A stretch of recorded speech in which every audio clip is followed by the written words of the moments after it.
What's up, Vetters? Patrick here with Vetted. Today, we're talking about this.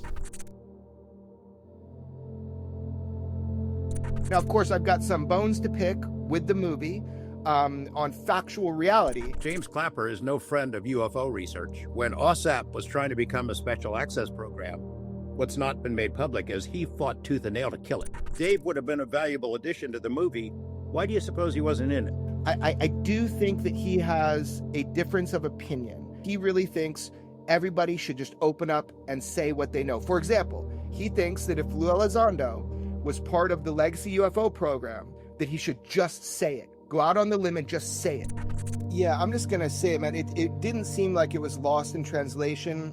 It seemed like they wanted you to believe that that ATIP, was correct, and the New York Times had received the $22 million that funded this whole study, and it just and it ran for that long, and that's just not true. And I was glad to see Lou Elizondo and Jay Stratton on the same stage, even if they weren't being entirely truthful. But if you're making a movie and you're calling for disclosure and honesty, and we want to know the truth, tell us the truth. We can handle the truth.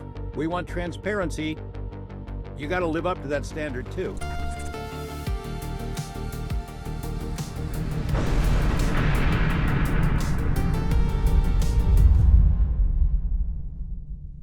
All right, Vetters, please hit that like button. That really helps out the videos. And of course, if you're not already subscribed, hit that subscribe button.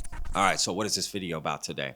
It's about the Age of Disclosure. And it's also about Jeremy Cobrell and George Knapp's bombshell revelations about the film. And they gave a very, in my opinion, balanced review of the film. But they had a lot of criticism for it, a lot of which we're going to discuss in the film. Now, I don't want to just send the message that they were just attacking the film the whole time, and that's not the case at all. They had a lot of praise for the film, but again, they had some critiques, which I think is fair. And in today's video, we're going to go over that. All right, so I'm going to put a link down below to this wonderful episode of Weaponized that Jeremy and George put out with a great panel of online UFO influencers that you should be following as well. So let's dive into this. I am so happy that this movie exists. The ability of this movie to exist, it was well made. A lot of people we know, a lot of people we brought forward, initially on this topic, were shown and featured in such a cool light. It really is a huge endeavor to make a film like that. So I congratulate Dan, I congratulate his whole team, I congratulate, Jay Stratton, everybody, Lou Elizondo, people that participated. Now, of course, I've got some bones to pick with the movie on factual reality. Let's pick some bones, Jeremy, right? Because there's a lot to discuss about this film. Things I've covered already in my review of the film, but I was very happy to see them point this stuff out as well. It would have been really disingenuous and awkward if they didn't, because I actually used clips from Weaponized of them saying things that contradicted stuff that was in the film, right? Big things. So let's take this one red flag at a time. Let's start with David Grush. Why wasn't David Grush in the Age of Disclosure, right? Huge whistleblower, testified in July 2023, talked about non-human intelligence, right? Bodies, we recovered bodies, all of this. If you believe we have crashed craft, stated earlier, do we have the bodies of the pilots who piloted this craft? Biologics came with some of these recoveries, yeah. Were they, I guess, human or non-human biologics? Non-human. And then guess what? He's not in the film. Well, he's in the film, but he's not in the film, right? They use clips of him from his interviews with News Nation and testifying and everything, but he's not interviewed. I always thought that was weird. In fact, I brought that up in my review of the Age of Disclosure. Why is David Grush not in this?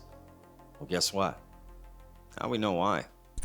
I'd love to ask you guys. I mean, we didn't see Dave Grush in there, but we did hear from Dave Grush, an interview, Jeremy, that you helped set into motion on Fox News. And I'm sure people look at this like it's all being,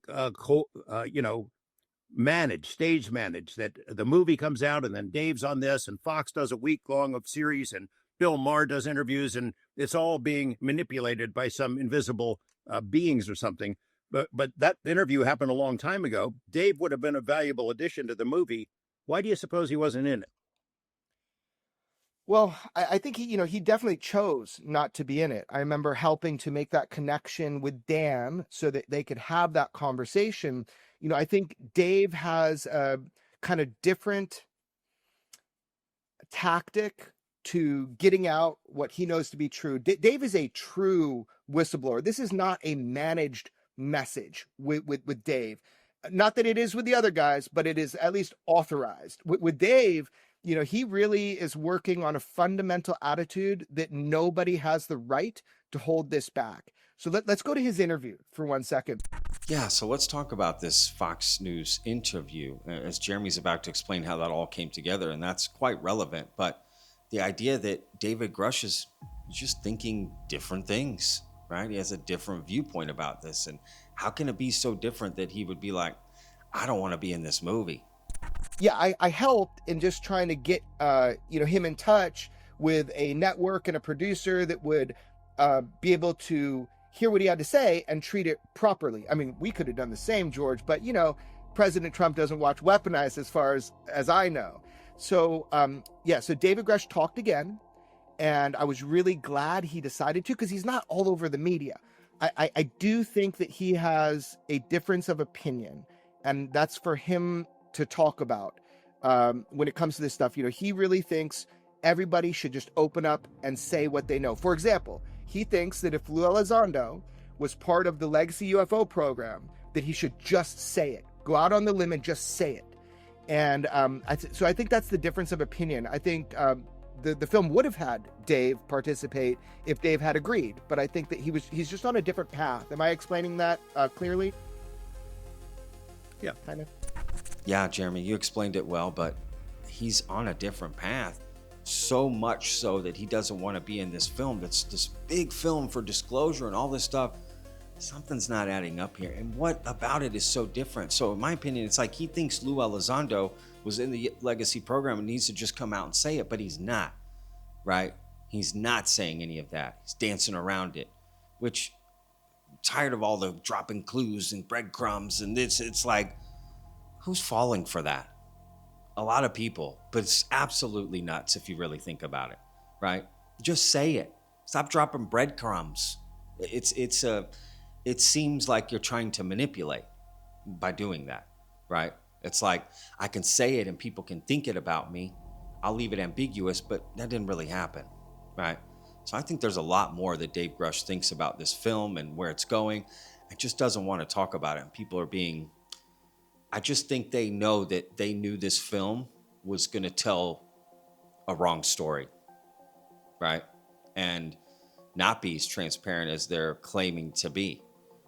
And again, we have a lot more to cover about this film of why it's not as transparent as you may think. Okay. Yeah. So what did he say? What did he say in that Brett Baer interview that was kind of interesting to you guys? Because there's a few key things that I'm not sure if everybody really gets, but now they said it, I'm going to spill the beans too. What'd you hear from Dave? I think the bombshell for me, at least, is he said that, well, first of all, obviously he said that he had some degree of access to some of the legacy programs. He was reading official intelligence reports, which is completely different than interviewing legacy program witnesses. That's a totally different animal, because he's being officially briefed into those programs by the official government, not speaking to people that were in the program. So I think there's a big distinction there. So that would make him, in my opinion, a firsthand witness. I don't see how anyone could say he's a secondhand witness when he's reading the official U.S. government intelligence reports that are highly classified, giving him information on these classified legacy programs. Believe it or not, we've recovered the vehicles.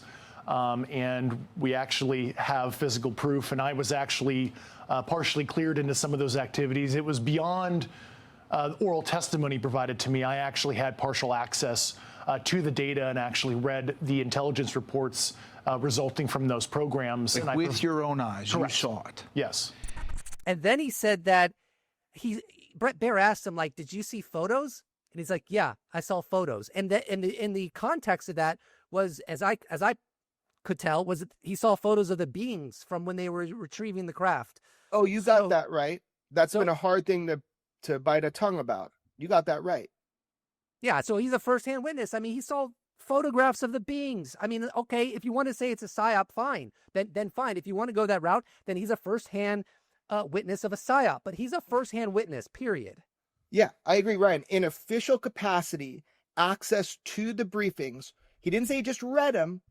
They were visual as well. And that was always kind of intimated. If you really look back what David Grush said, you're right. He is a firsthand witness because in official capacity, he saw alien beings. And those are the words that, you know, our government would use. NHI wasn't so hip when these alleged photos were taken, but he saw photos of beings, bro. And so, okay, now we're confirming that David Grush has seen pictures of alien bodies. Like, what? What are we talking about? Because it's so outside a normal person's worldview to understand that there is this biological sentience that have piloted these crafts that don't necessarily look 100% like you and I. Were there pictures? Were there? There were. Yes, there were. I mean, kind of doesn't really say that, but that's what Jeremy is saying, right? We can confirm that now. David Grush has seen pictures of alien bodies in an official capacity.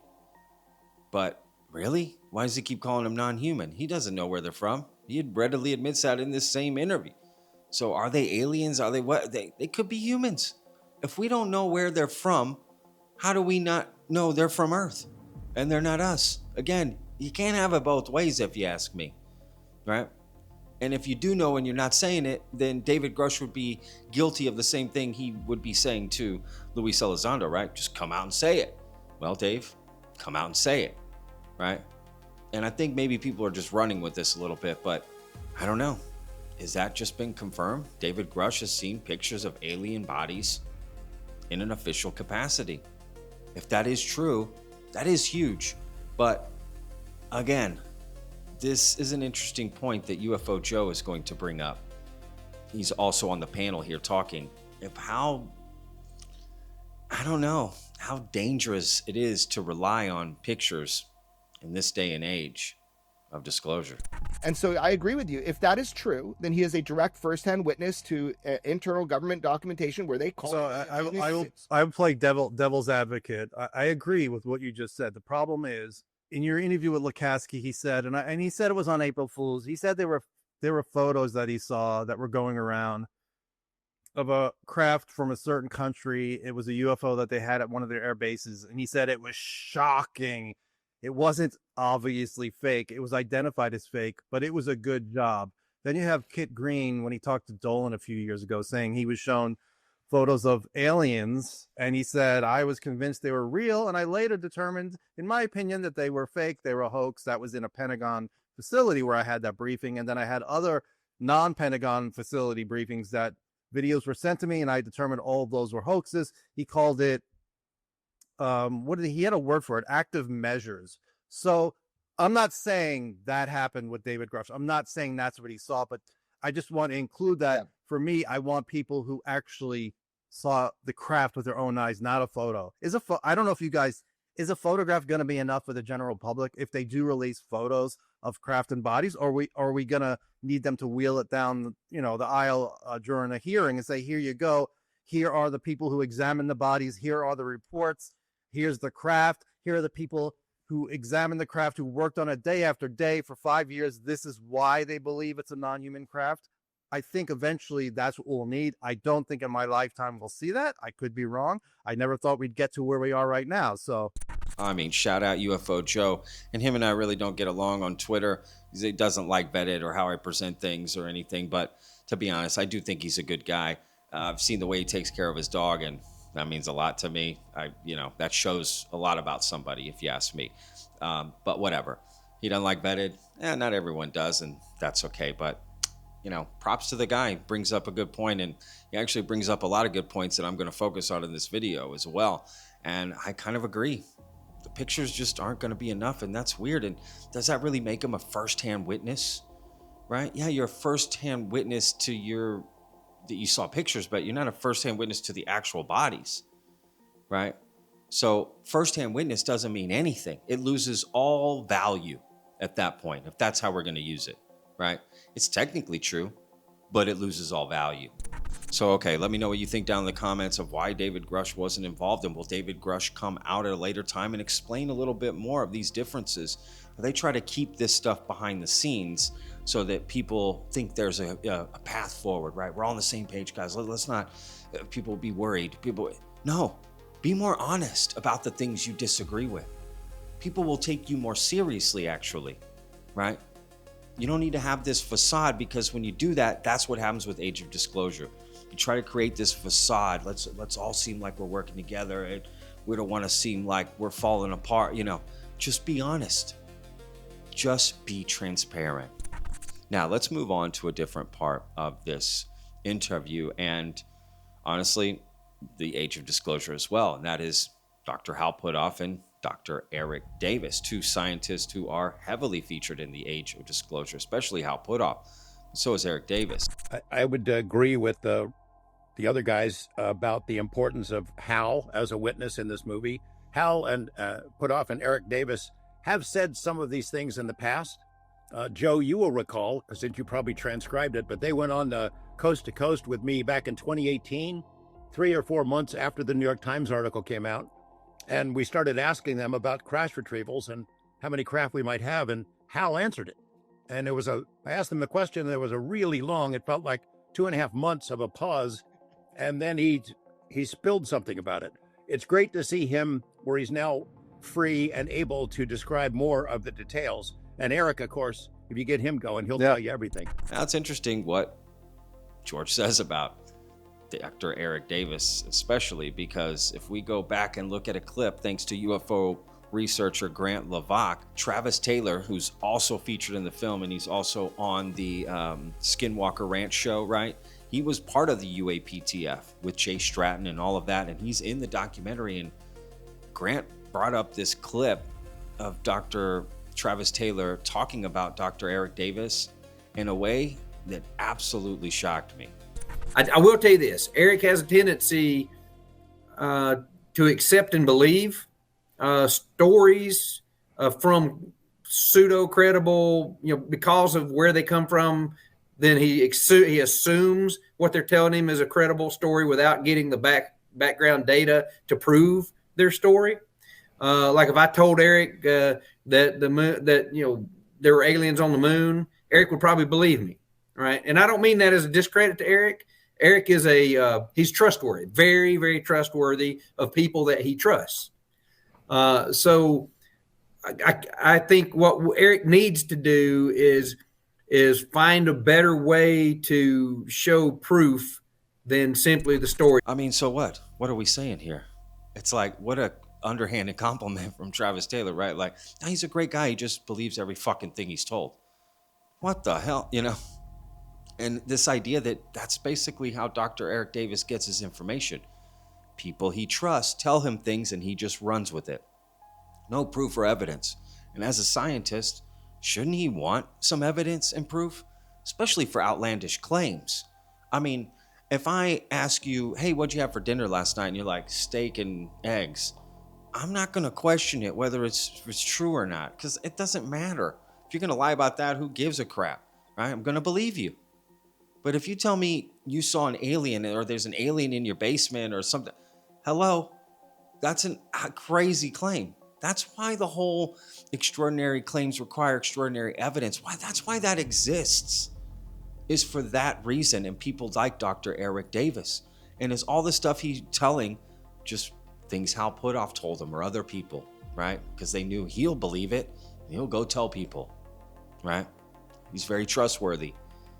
Now, he trusts the people he trusts, according to Travis Taylor. Now, we would have to also trust that Travis Taylor is saying the right thing about Dr. Eric Davis, right? Maybe that's not true at all. Maybe Dr. Eric Davis does get evidence or proof, right? Just to give the benefit of the doubt here. I just think it's a very interesting thing for Travis Taylor to say. And again, he's also featured in the Age of Disclosure. And look, the way that Dr. Hal Puthoff and Dr. Eric Davis were featured in the Age of Disclosure might just shock you. Okay, so shout out to Clint Weldon from Night Shift Podcast for sharing that picture with me. How hilarious would it be to see that whole documentary, but they're Muppets, right? Or some people might say puppets. on a string. Another point from Dr. Hal Puthoff that I found to be interesting is something Dan Farrer brought up as well, right? That the whole reason that they were able to do this documentary is because, well, it's the power of many, right? Individually, a lot of these people may not want to say the things that they said, but hey, if you're in a film with other people saying things similar, I'll do it, right? Let's do it. Well, I'll do it together, right? Because Hal Puthoff's like, I wouldn't do podcasts and stuff alone, but hey, we'll get all together. Very insightful, Dan. I gotta say also that Dan is absolutely brilliant in doing what he did, because I would never go out on a podcast by myself to talk about something of what I know. Many of the others here would fall in the same boat. So when he got the idea of saying, look, suppose we get all 34 of you to come out at once, arm in arm, then could you do it? And the answer was yes, I can do it. And that's brilliant insight. Thank you. And that video was taken at the New York City screening just recently, where they showed the film. And I just think it's like Hal Puthoff, it's like nobody thought of this before. This doesn't make any sense. And Hal Puthoff has done plenty of interviews, so I don't know what he's talking about. He said all kinds of things. Again, what are we talking about here? None of this adds up, and something just smells off. I don't know what exactly, but something is just off. Now, let's move on to something that I found to be quite an important point. Something that I mentioned in my video of the review of the Age of Disclosure, but something that UFO Joe here is going to bring up a great point that I absolutely agree with. Take a listen, and then I'll explain.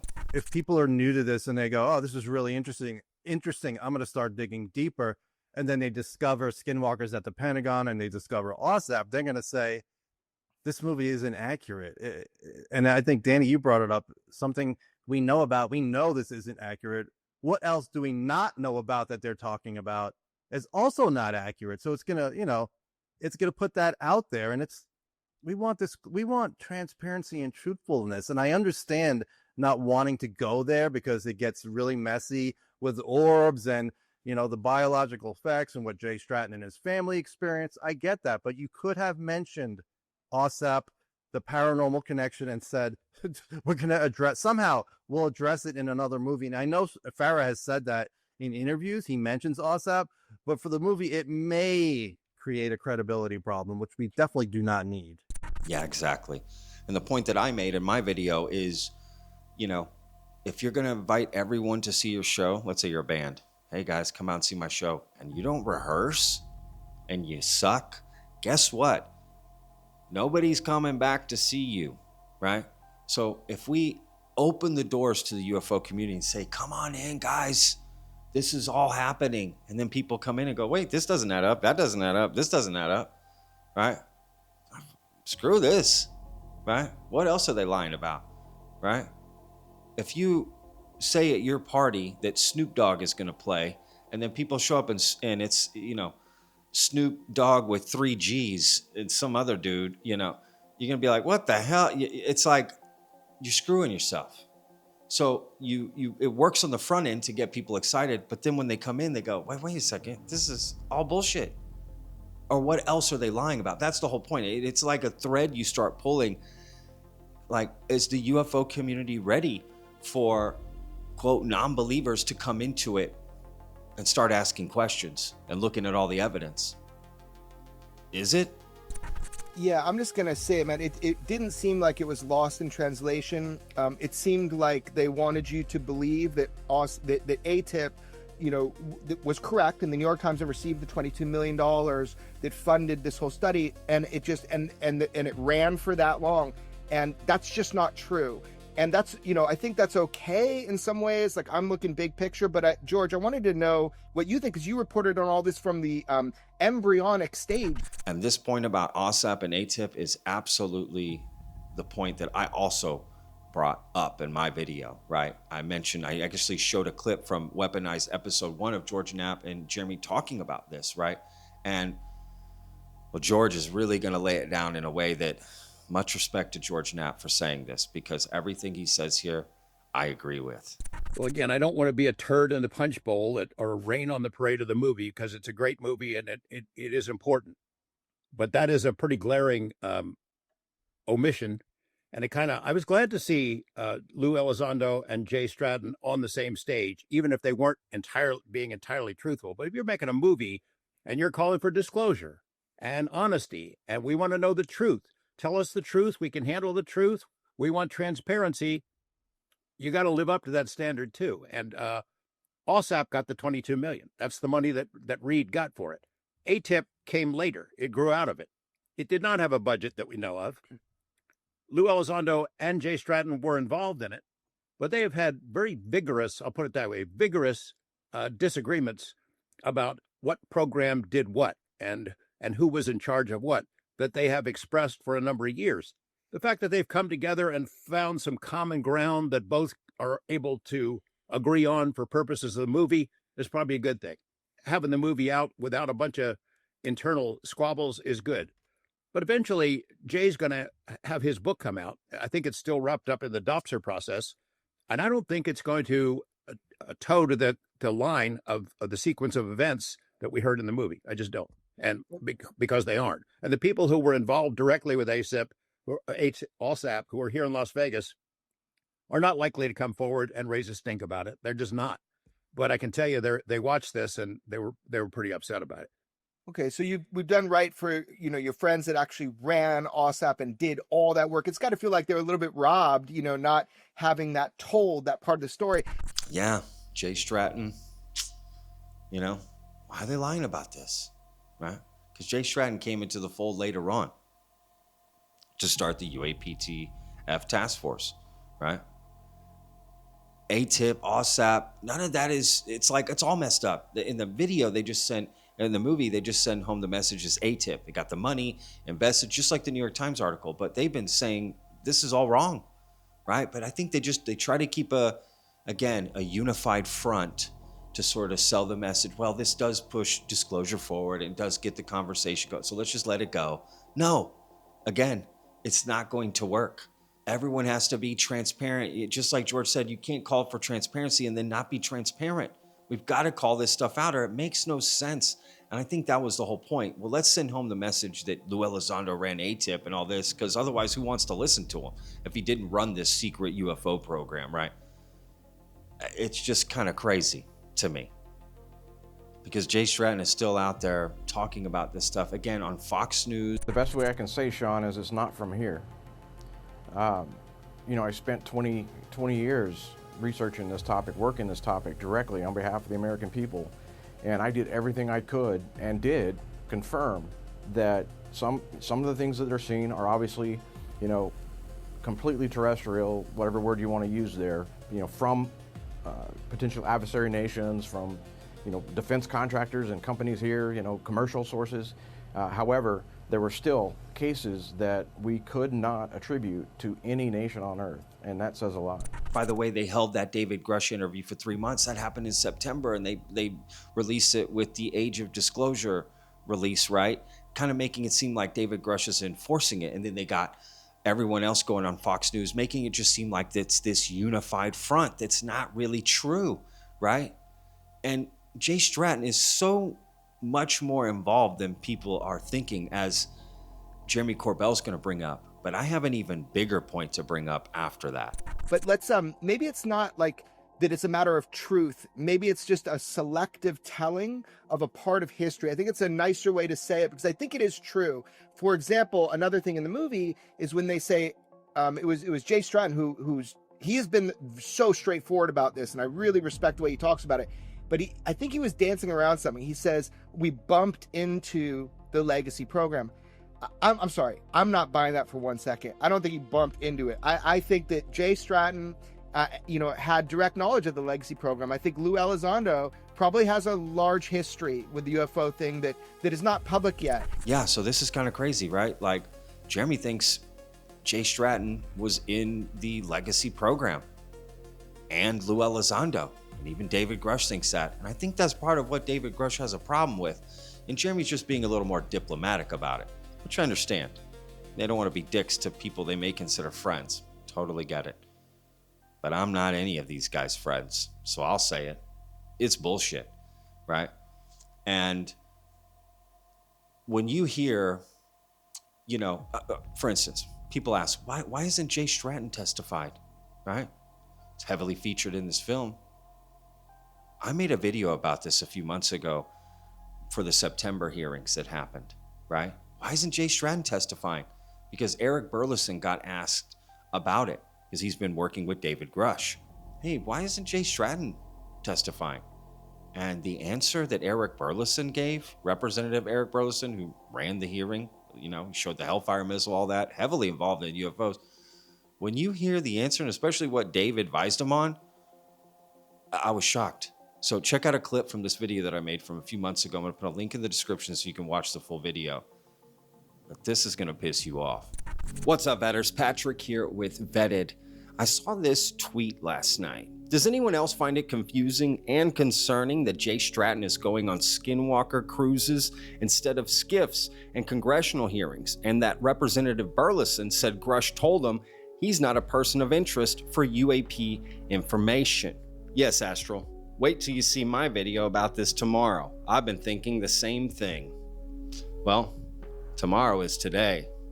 And today, we look into Jay Stratton and why I'm going to convince you he should absolutely be testifying in the UFO hearing. It's an outrage while he's not, because by the end of this video, you're probably going to be irate of why he's not even being considered. So let me convince you why Jay Stratton is so important to testify. Now, this is Jay Stratton here, right? As you can see, he's also known as John F. Stratton. So he might be referred to that somewhere in this video. But before we get going any further, let's cover the viral clip of Eric Burleson talking about Jay Stratton, which prompted Astral's entire tweet and me making this video entirely, because up to this point, I'm thinking, yeah, they're working with Jay Stratton. They're going to be having him testify. Like, absolutely. And then Representative Eric Burleson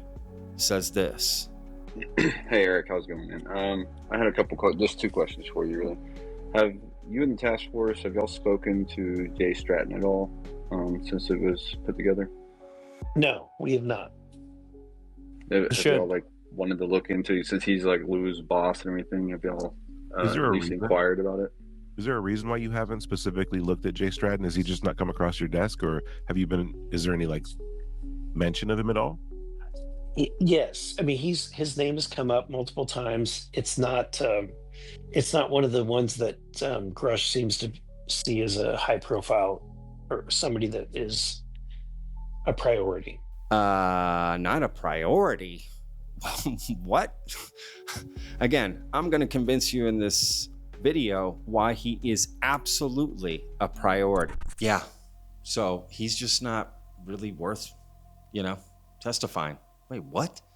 In that video, I explained that, Jay Stratton is put at the top of he's the, this guy is the highest rated official or whatever to come out and talk about UFOs. He's this, he's that, he's heavily featured in Age of Disclosure, all this stuff. And then we don't need to have him testify? What are we talking about? This makes no sense. So I highly recommend checking out that video, because that point is bonkers, right? Especially if people are thinking, no, he's actually in the UFO legacy program. Which begs the question, is the best way to hide in plain sight? The greatest trick the devil ever pulled was convincing the world he didn't exist, right? What if Jay Stratton, and this is just my opinion, is part of this gatekeeping legacy program, and in order to seem like he's helping the movement, he jumps in, right? So if he feels like he's part of the problem, then you secretly become part of the solution, but not really, right? A wolf in sheep's clothing. And people say, oh, he's working for the cause. He's not part of the cause. He's working for the cause. All right, it's the best place to hide. And that may be happening. Because again, why wouldn't they want him testifying? Now, this next point that gets brought up about James Clapper is quite interesting, because James Clapper allegedly threw down a big bombshell in the movie. At least that's according to everyone that saw it. I saw it too, but I don't know. I mean, I guess. It's like, it's just, there's no evidence provided. So I don't really know what value to give it. I was really interested in Jim Clapper talking about a UFO program studying UAP entering training ranges such as Area 51, maybe other training ranges. And my question is, like, what's actionable with that? How can you have the former director of national intelligence and the former director of the Defense Intelligence Agency, he had a long Air Force career. I mean, he's as mainstream and as credible as you get. How can he get on this documentary, say there's a UFO program funded by taxpayer dollars, and yet Arrow, just as an example, our UFO program in the Pentagon's put up by Congress, is saying there's nothing to see here. There's no evidence of extraterrestrials, as they like to put it, because they don't want to say non-human intelligence. And yet James Clapper is telling us, wait a minute, no, there's a UFO program. Well, okay, well, if there's nothing to see here, then why is there a UFO program? Is it still going on? So they're talking about a UFO program run in the 90s by the Air Force, Area 51, all this stuff. People were like, oh my God, James Clapper is saying it, right? I mean, even Jeremy really sends home the message here. It's a big deal. So we had Clapper not only say there's a UFO program, he was not talking about OSAP or ATIP or any of that, or even Kona Blue. He was talking about an Air Force study, an Air Force UFO tracking program. Now remember, last Air Force program we're supposed to have is Project Blue Book. That's kind of an atom bomb, because what, Arrow didn't find that? Didn't reveal that to the public? Huh, weird. Maybe they should have called James Clapper. So that's pretty crazy to begin with. And look, I will admit, this next clip I'm going to show you is also very weird. The director of national intelligence, James Clapper, calls me, Mike, I need you to go through all of it. I need the team to go through all of NSA's holding all of its files, and I need everything that you have on UFOs. And I'm like, what, sir? You want me to do a review of our databases on UFOs? And I'm literally thinking to myself, is this some kind of joke? But clearly it's not, which is reflected in the question. For a lot of people, this is, hey, what is going on out there? Look, clearly there are phenomena occurring out there that both are visible and that we can't explain. I don't know what causes them. I don't know what they are. I don't know why. I never saw anything in my experience in the government in 37 years, both as an intelligence professional, but also as a senior military individual. I never saw anything that led me to believe that there was some external, i.e. non-terrestrial actor behind this kind of activity. But the flip side is I couldn't explain some of the activity. I just don't know. But again, it's almost like that guy said it pretty clearly. I've seen no evidence that there's extraterrestrials or aliens, anything like that, but we have seen things we can't explain. It's unidentified. Maybe that's all this program was, just studying unidentified things. That doesn't mean aliens, right? It's like we can't call it unidentified and then we identify it. Unidentified anomalous phenomena, but we've identified it. Unidentified flying objects, but we've identified it. Unidentified aerial phenomena, but we've identified it. What? Non-human beings, non-human sentience, right? Extraterrestrials, interdimensional, this, that. We got all these names, ultra-terrestrial, right? Like, but we don't know what it is. But then what are you talking? Then why? What do you? If you don't know what it is, then why are you saying it's non-human? You should say we don't know what it is. Unidentified intelligence, right?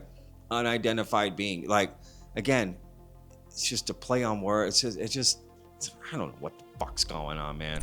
Now, this next point that UFO Joe brings up about James Clapper is a good point and maybe something to consider. A few years ago, he did an interview, I think it was on CNN, and I think he mentioned how he may have been part of the problem of why more people don't know about this. I don't know if he was referring to what you just said, but yeah, he was out there. But that was one of his few interviews. I think it's the only interview he had given on UAP before the movie. He should keep repenting then, because it's really good to hear. And George, he specifically mentioned that they were seeing UFOs over the test site, over Area 51. So he's not talking about our black projects. Just think about that for a second, right? Everybody, he's not talking about our black projects. He's talking about some foreign technology, something that's not ours, UFOs over Area 51. Can you imagine, George, why there might be UFOs over Area 51? Must be secret programs that planes were building or something. I read in the Wall Street Journal it was all made up. They made up the whole thing. They started that rumor because they had some fake UFO photos and everybody fell for it. So maybe Clapper is one of those who fell for it too. And guess what, Joe? I found that CNN interview. So next month, a government report is expected to be made public on the sightings of UFOs. As the former director of national intelligence, I think there have been a lot of theories about UFOs. What do you make of these revelations? What might this be? Have you seen any yourself? What do you make of this? Well, first, I think it is kind of, there is logic to the intelligence community addressing this, since the intelligence community has a lot of practice of dealing with ambiguity and less than complete facts. And secondly, I think it's really important that whenever we witness such phenomenon, that it is recorded and documented for the future. When we may gather more information and have a better understanding of what's transpiring. Could there be life out there? Sure. As huge as the universe is, you really can't reject that possibility. So I think this is a good thing. The transparency, I expect this report will be filled with ambiguity as well. And people, depending on their leanings, will extract what they want out of this report. How it always goes, right? Where there is ambiguity, people can pull what they want from it. But it does sound like it is, something that we haven't seen before, this type of transparency around this topic.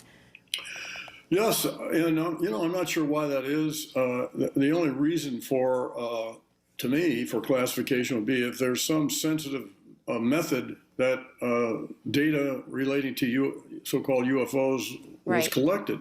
But other than that, I don't know why we haven't been more transparent about it in the past, and I'm part of that crime, I guess.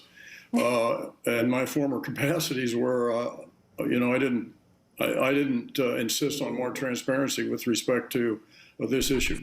Now, this next part that George Knapp brings up, I was not expected to hear, but it may explain a little bit more of that end part of that CNN interview.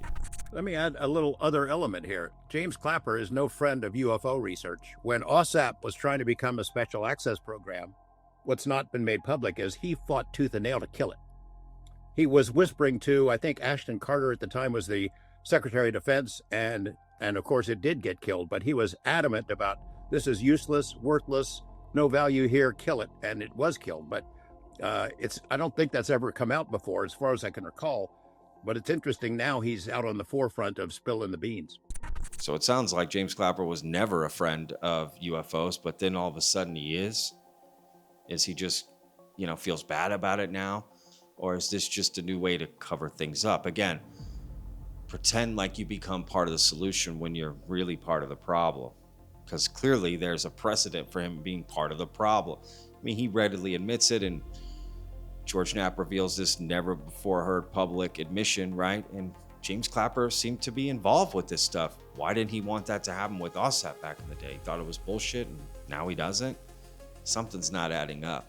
And look, even Chris Mellon gets involved on this. He released a video with the Disclosure Fund, I think it's called, this program or something, or company or something, I don't even know what it is, that he's involved with. They keep changing their names. I don't know what's going on. He brings up the James Clapper stuff, and yeah, I admit it's kind of interesting.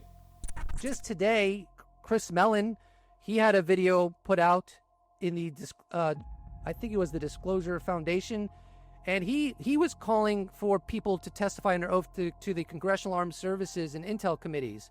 4 different high-level people, or 3 different people from the Air Force, one person who's Don Merricks, I don't know how to pronounce his last name, the Deputy Director for Science and Technology at the CIA. So to me, if this film is going to count, then it really has to be actionable. So Congress should be inspired to do something, subpoena people, do what public citizens cannot do. You have all the momentum now that this film came out, so do something actionable. That's what I think about it. Now, look, let's take a look at a little highlight from that video that Chris Mellon put out. I'm going to put a link in the description to the full video so you can put it out. And look, I have to admit, he does make some interesting points about the Air Force. I don't know. My name is Chris Mellon. I spent approximately 20 years in the U.S. intelligence community, both in the Defense Department and on Capitol Hill. with the Senate Intelligence Committee. The other day, I had the opportunity to see the new UAP documentary, Age of Disclosure. And after reflecting on it, I prepared a few remarks that I hope will be of assistance to Congress. In the new UAP documentary, Age of Disclosure, we learned that the Air Force had a secret program to track UAP in the vicinity of Area 51 and other sensitive military facilities in the 1990s. This report comes from none other than General James Clapper, former Director of U.S. Air Force Intelligence and former Director of National Intelligence. Does that secret Air Force UAP program continue to this day? Where is the data? What did the Air Force learn? Why is it that Air Force F-22s, despite having greatly superior sensors, did not report UAP operating in DoD training areas off the East Coast when Navy F-18s were routinely detecting and reporting UAP on the same ranges? Why is it the USS Princeton radar data from the Nimitz case disappeared after U.S. Air Force officers visited the ship? In fact, there are many similar cases where Navy data was removed by U.S. Air Force personnel. Why is it the Air Force never reports UAP detected by its strategic radar systems? It is time for Congress to put the Chief of Staff of the U.S. Air Force, the Secretary of the Air Force, and the Director of the Air Force Office of Special Investigations under oath in a secure hearing room to get to the bottom line. Again, I just don't know what's going on. You know, when we say there's a UFO program, we just immediately go, the whole alien program. But then they don't call it that. And if it was, you know, it's like we can't use the word unidentified, because as soon as you say unidentified in the UFO community, people are like, it's aliens. But wait, again, to me, there's UFO, the acronym, and then there's UFO, the word. And I think when people use UFO, the word, they mean aliens. But there's also an acronym, unidentified flying object. And we don't know which one people are using when they use it. But I will admit, there's some interesting things about the Air Force there that Chris Mellon brought up. So I don't know. All right, now this last part of the interview that I'm going to cover, again, link in the description to go watch the full Weaponized podcast. There's so much more that I didn't cover, and I highly recommend checking it out. It was a great conversation. I have to admit, the whole panel, everyone had really great points, and I really enjoyed listening to it. So shout out to all those guys. Now, this next part is very interesting because Jeremy is going to bring up a point about the UFO community that has always stumped me.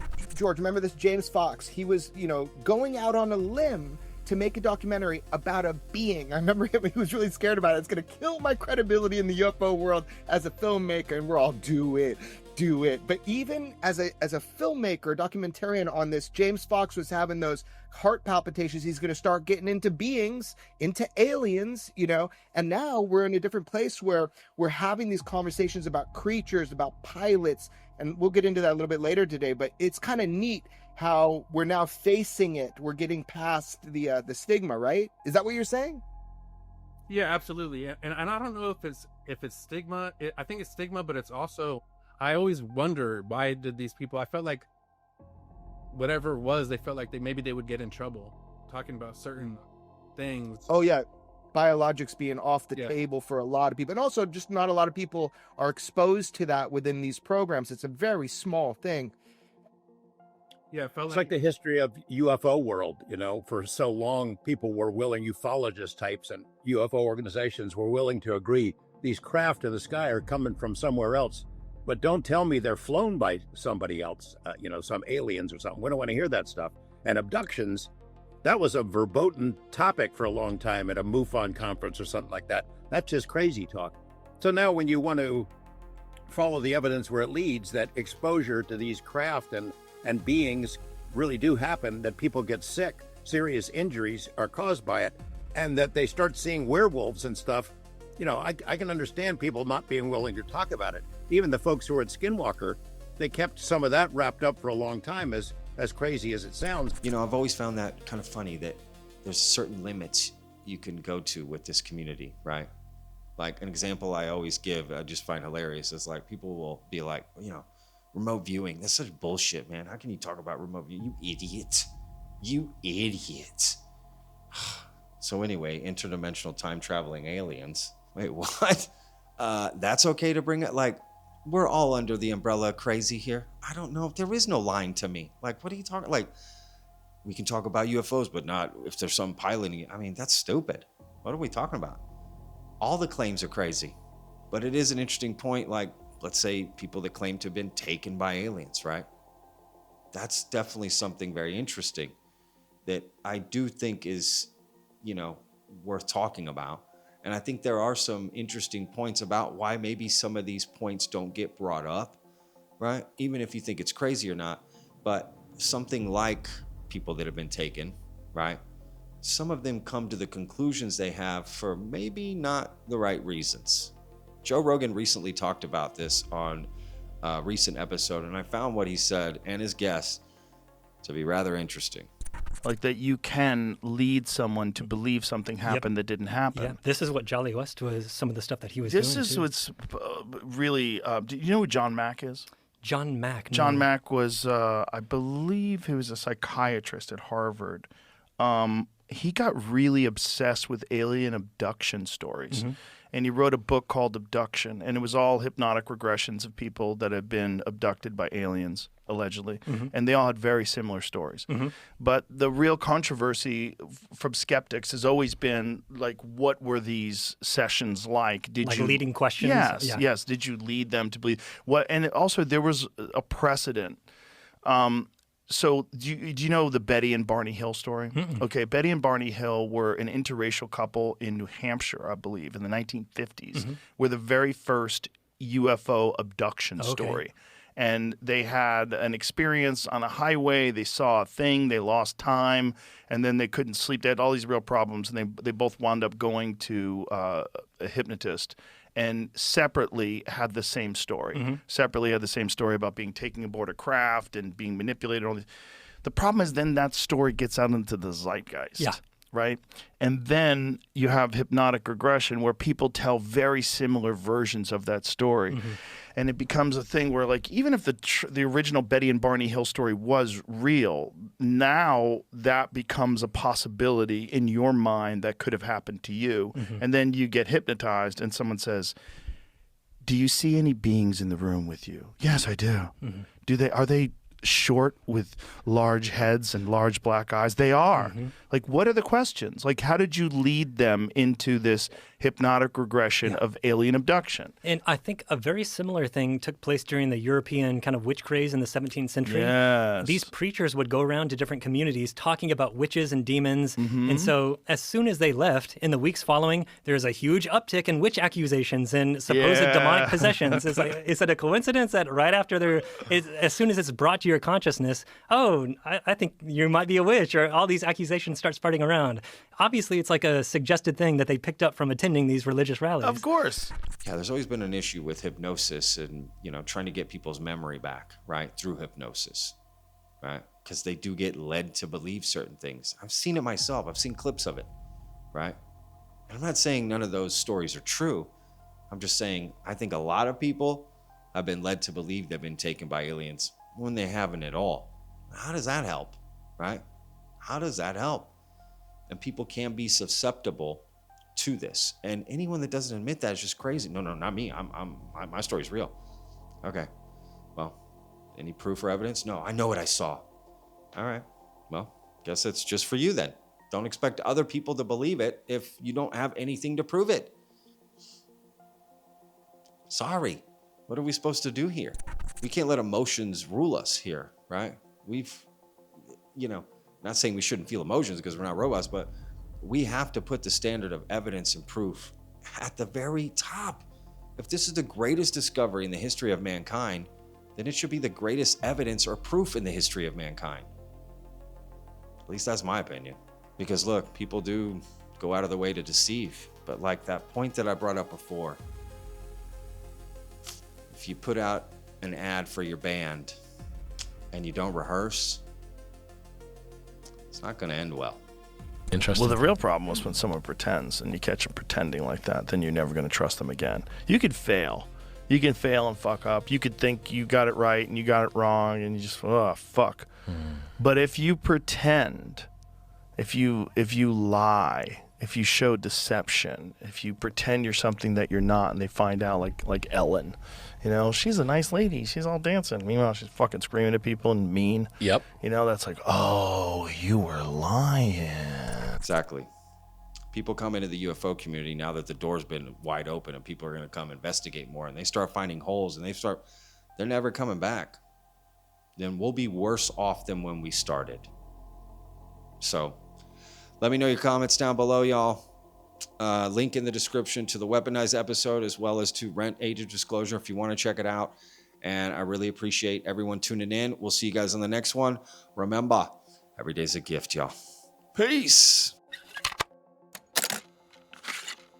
Hi, I'm Keisha McKinney, and I kind of stumbled upon your channel on YouTube, Vetted, and yeah, I see the little message you have underneath the recent video on the Age of Disclosure about leaving a message about UFO ET experience. Well, I have two. The first experience I had, I was in the 10th grade. I couldn't sleep. It was a hot night. It was end of summer hot night. And I remember just looking around my room, and it's like, oh, if I do a twist knot with my curtain, it'll allow airflow to infiltrate better into the room with the ceiling fan. And so just another thing, too, I'm originally from out in the country near the Lake Erie. There's a nuclear power plant in Port Clinton, Ohio. So I don't know, like, after hearing some of this stuff about UFOs and nuclear weapons and stuff, I just wonder if this incident is correlated to the nuclear power plant, because I didn't grow up too far from that nuclear power plant. Anywho, I couldn't sleep, and I was doing a twist knot with the curtain, and, you know, just kind of staring out of my window, and I see someone trespassing. And I was like, ew, who trespasses? I was like, ew, they look disproportionate. Like, they look like they need to, you know, eat some food. They looked malnourished. Their head was large for their body, and it was, and they were just like, they were observing the backyard, like the toys and stuff from my little siblings, and it turned its head, and it freaked me out. It was not a human. I don't know what humans' eyes glow in the dark, and they appeared large on their large head, and yeah, we made eye contact, and like, looking back on it, I think it was also scared, because I can't even describe this maneuver. Like, I just don't know how you go from ground level to in a tree that's well above a one-story house. Like, he didn't leap or anything from my memory. It just went, it's weird. I knew exactly where he was going to go. And because the eyes were glowing, like, it's like, dude, I can still see you. You're not well hidden.